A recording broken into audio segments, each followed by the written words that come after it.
ang mga pasyalan sa Hong Kong na namangha ako sa aking first travel abroad. Pinakamaliit man ang Hong Kong Disneyland kumpara sa ibang Disney park sa buong mundo, sa pagiging magical, hindi ito pahuhuli. Ito lang naman ang Disneyland na sumusunod sa Feng Shui principles para happy ka na, uuwing maswerte ka pa. Ang Victoria Peak sa Hong Kong ay may 7 million visitors a year. Dinadagsa ito ng mga turista dahil sa exciting experience na pagsakay sa Peak Tram, isang funicular railway na nag-ooperate mula noong 1888.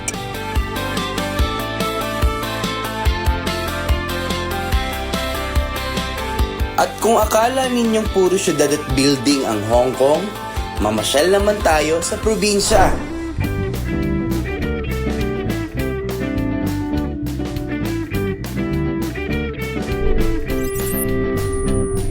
Ang Shek-O Village.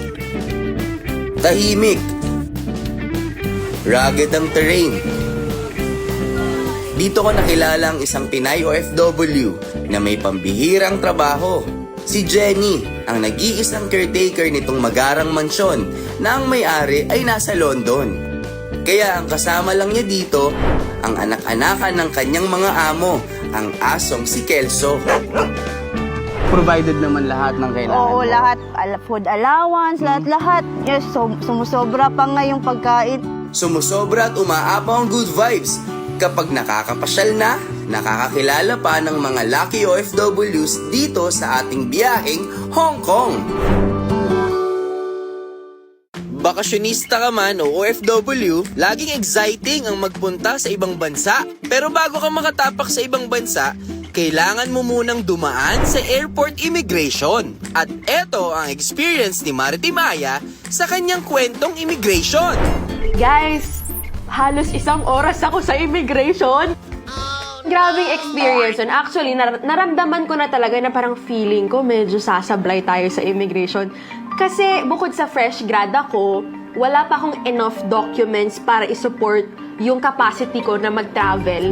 And at the same time din kasi, hindi ako masyadong knowledgeable pa sa kung paano yung kalakaran sa traveling. Bakit nagka-problema? Nung second interview ko na, ang talagang hinanap ng sa akin is yung capacity ko talaga na meron akong source of income. So what happened? Paano ba namin naayos? So first and foremost, proud ako sa sarili ko, kuya, actually, kasi I remained calm. Nung nandun ako sa merong cubicle nung immigration officer na second interview, meron siyang maliit na prayer doon. Nakalagay, prayer for stress. So, Sakto. nung time na yon, habang nag-uusap-usap sila, pray lang ako. Tapos, nung umupo na si Miss Immigration Officer na kumausap sa akin, sabi niya, ma'am, pakibilisan na po yung pag-fill up kasi lilipad na ho kayo. So, parang doon na gumaan yung loob ko na, okay, sige, for formality lang din talaga siguro nakausapin nila ako. They just need like proof or certain, like to a certain extent, kailangan lang nila i-stretch out yung conversation para masabi na nagsabi ako ng totoo and yung documents ko to support. Dumating na sa point na sinabi ko, ma'am, writer po ako, baka po gusto nyong, basahin na lang din yung works ko as proof. Right. So, inopen ko yung phone ko, yung Google Docs, pinakita ko sa kanya yung mga shows na mga sinulat ko. So, doon, binasa niya, sabi niya, okay, sige. So, from there, nag-start na kami formally ng interview. Lahat ng basic information from family to educational attainment, yung kung kailan ka graduate, anong course mo, lahat. And kung magkano yung laman mo sa bank, yun, tinanong din sa akin yun talaga. So, syempre, hinanapan din ako ng itinerary, sinong mga kasama mo, sinong closest mo dito, sinong kasama mo sa hotel, anong gagawin nyo rito. Yung nakaramdam na ako ng kalma nung sinabi sa akin na, next time, ma'am, kapag nag-travel kayo, eto yung mga kailangan na requirements kapag government employee ka. Kapag contractual, ito ang kailangan. Kapag regular ka na, ito naman ang kailangan. Para kapag nag-travel ka ulit, dun pa lang sa first part ng immigration, okay ka na. Hindi mo na kailangan magsalang pa for second interview. Nakalusot si Maritim Aya sa immigration. Pero ang kanyang maleta, hindi nakalusot sa matinding inspeksyon. Nag-check-in ako ng baggage ko, ng maleta ko, nang walang cling wrap yung yung Maleta. bagahe ko.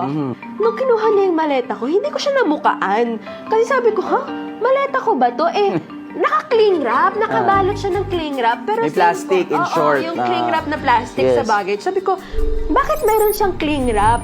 Tapos, chinek naman yung name, ay, akin. So, kinuha na, binuhat na.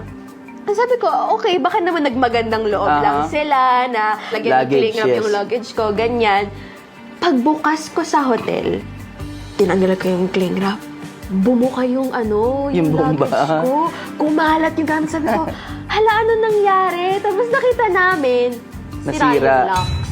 Higit sa mga naging challenges na pinagdaanan ni Maritim Aya, mas lalo niyang na-appreciate ang kanyang ama sa pakikasalamuha namin sa mga OFWs sa Hong Kong. Bilang isang bata na lumaki rin na yung father ko, nag-OFW Alam mo din, yan. diba? Parang dito natin natutunan or nakita na iba-iba ang forma ng pagmamahal. Totoo yan. Totoo Diba? yan. There are different kinds Totoo yan. or types or forms of love. Totoo yan. Na hindi lang siya sa salita, hindi lang siya sa pagbibigay ng regalo, Regalo.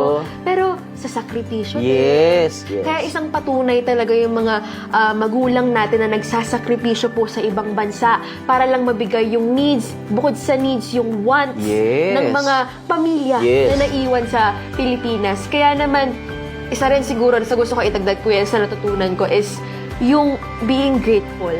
Grateful kami sa lahat ng mga ama na nasa ibang bansa ngayong Father's Day. Magbabalik pa ang CIA with BA sa Hong Kong. Cayetano in action with Boy Abunda. Would like to thank Ensaymada from La Luna Cafe. Come home to a delicious tradition. We're located at 103 ML Quezon Avenue, Hagonoy, Taguig. 7.